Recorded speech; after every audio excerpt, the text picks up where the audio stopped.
Hey everybody, this is Paul with Paul's RV Rentals and Repair, and today I'm just winterizing the campers. So in the past what I've done is I've rigged up a little system like this where you can put one end here in the bottle of antifreeze that you get at the store or whatever, and the other end is just a simple connection that spins that you can tighten right onto your water pump. Usually that would be like right where the filter is. So in this case, it is the filter here. But what I'm going to try is to, hopefully you can see this.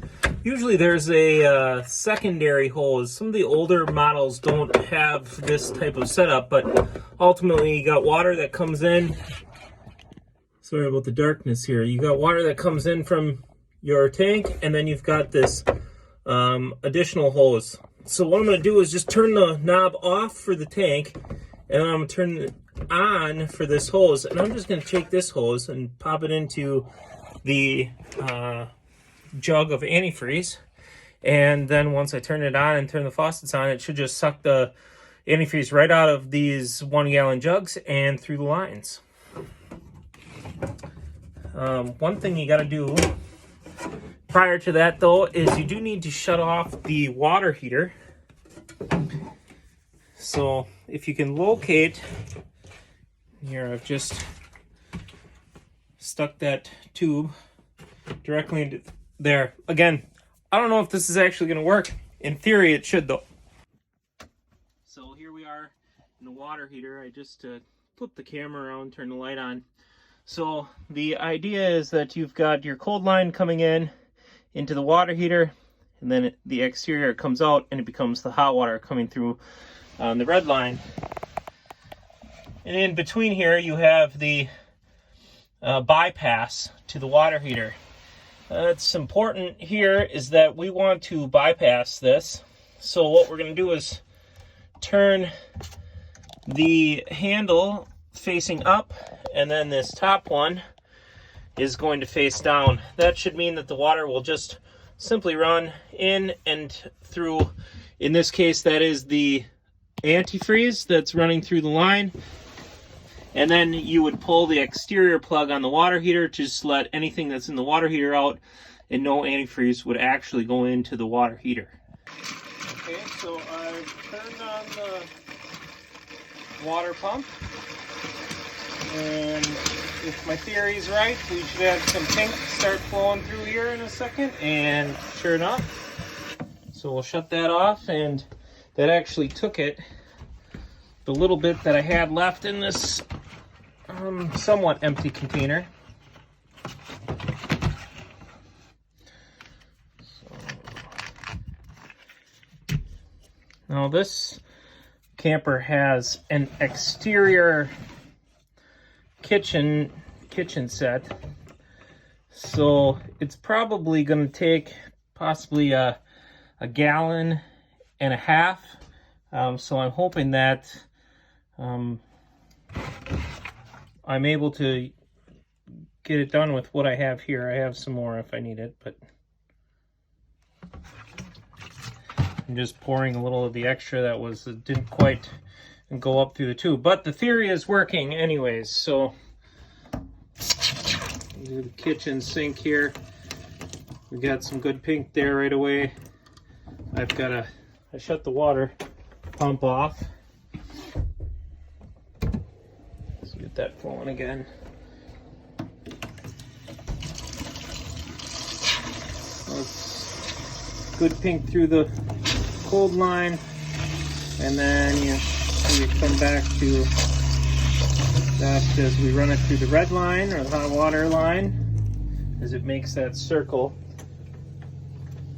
Now that was the kitchen, so I had done the cold line here in the bath. I got the hot water. Again, it's going to do that cycle where it's going to pull it around the water heater and bypass. We've got the toilet flush. Usually that one's pretty quick, and it was this time as well. As a side note, the rubber seal that's in there will generally go bad if it gets dry. So I always like to make sure that you keep a little bit of, even if it's through the regular part of the year, dump a little antifreeze in there. It won't evaporate if you don't use your camper that much. It'll always keep that seal from drying out. We'll go into the bathtub. Most of the lines are already pink. And then of course you've got the shower head here, which is not fancy, so I'm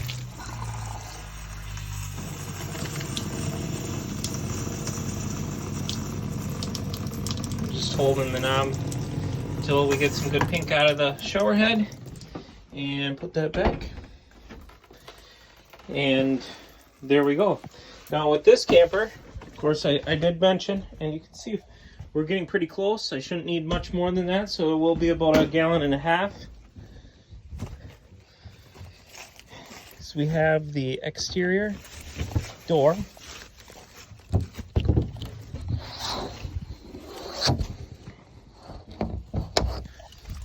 And kitchen set. So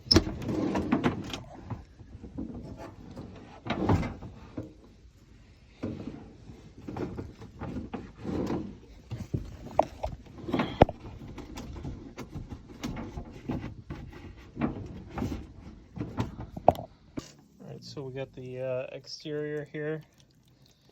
Just trying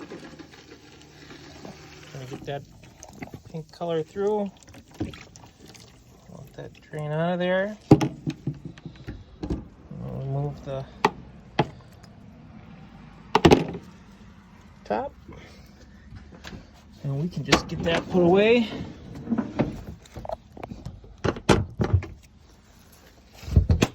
And one of the things that I think people quite often forget about is there is a pressure valve, a very short connection inside of your, now I have a quick connect for the hose on here, but there's, let's see if I can get it off. Okay, so I removed my quick attach. This is just something that I use to make attaching the hose a little easier.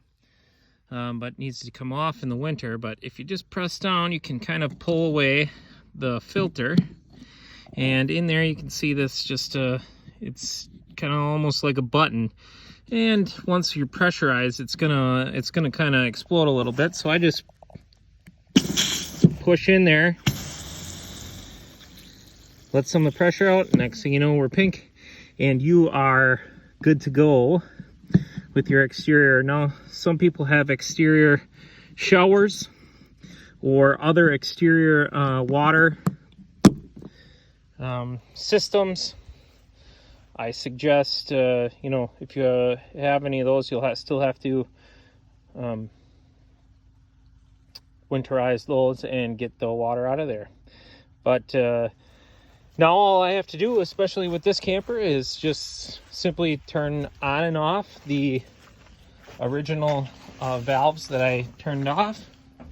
I'll open up my water heater and I'll be good to go. And it looks like I used just about that 1.5 gallons. So again, it's probably right at about 1 gallon or just a little bit more for your regular typical camper. But if you have an exterior kitchen, sometimes or if it's a little bit longer like this one is, you'll need just a little bit more than that. Thanks for watching.